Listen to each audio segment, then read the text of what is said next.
14வது அதிகாரம் அதனுடைய 16வது வசனம், நீ உன் கோலை ஓங்கி உன் கையை சமுத்திரத்தின் மேல் நீட்டி சமுத்திரத்தை பிளந்து விடு.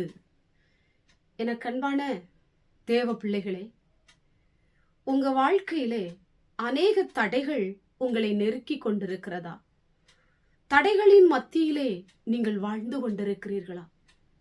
எவ்வளவோ முயற்சி பண்ணி பார்த்துட்டேன், இந்த தடைகளில் இருந்து எனக்கு ஒரு விடுதலையே இல்லை, இந்த தடைகள் அப்படியே தான் என் வாழ்க்கையில இருக்கிறது, இந்த தடைகளை என்னால தாண்ட முடியல, மனுஷர்கள் எனக்கு தடையாய் நின்று கொண்டிருக்கிறார்கள், என்னுடைய உயர்வுக்கு தடை, என்னுடைய மேன்மைக்கு தடை, என்னுடைய ஆசீர்வாதத்திற்கு தடை, என்னுடைய வேலைக்கு தடை, என்னுடைய திருமண காரியத்திற்கு தடை, இப்படி அநேக தடைகளை நான் சந்தித்து கொண்டிருக்கிறேன், என் வாழ்க்கையிலே முன்னேற்றம் இல்லை என்று சொல்லி நீங்கள் புலம்பிக் கொண்டிருக்கலாம்.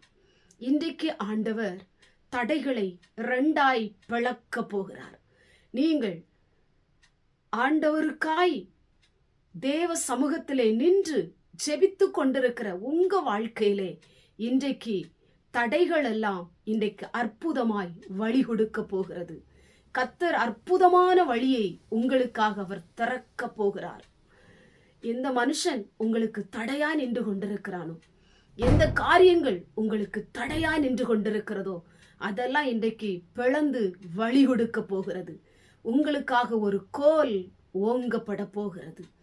கண்பான தேவ பிள்ளையே, இதுவரை என் வாழ்க்கையில எவ்வளவோ தடைகள், என்னால முடியல, ஏன் என்னுடைய வாழ்க்கையில இப்படி நடக்கிறது? இன்றைக்கு ஆண்டவர் உங்களுக்காக ஒரு கோலை ஓங்கி தடையை 2ஆக பிளக்க போகிறார்.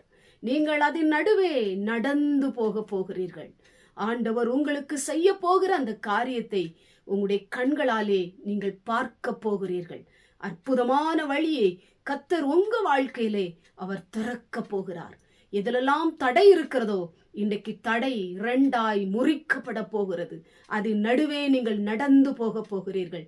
அற்புதமான வழியை ஆண்டவர் திறக்க போகிறார். உங்க வாழ்க்கையிலே நீங்கள் ஆசீர்வாதத்தை சுதந்தரிக்க போகிறீர்கள். கண்களை மூடி ஜெபம் பண்ணுவோம்.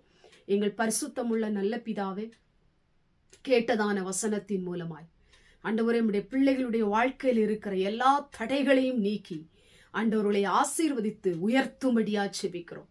எவ்வளோ தடைகளை நான் சந்தித்து விட்டேன், என் வாழ்க்கையில எந்த முன்னேற்றமும் இல்லை, நான் கர்த்தருடைய பாதத்தில் நின்று கொண்டிருக்கிறேன், அவருடைய சமூகத்தை நோக்கி ஜெபித்து கொண்டிருக்கிறேன் என்று அங்கலாய்த்து கொண்டிருக்கிற ஒவ்வொரு பிள்ளைகளுடைய வாழ்க்கையில இருக்கிற தடைகள் முறிந்து போகட்டும், அற்புத வழி திறக்கட்டும்.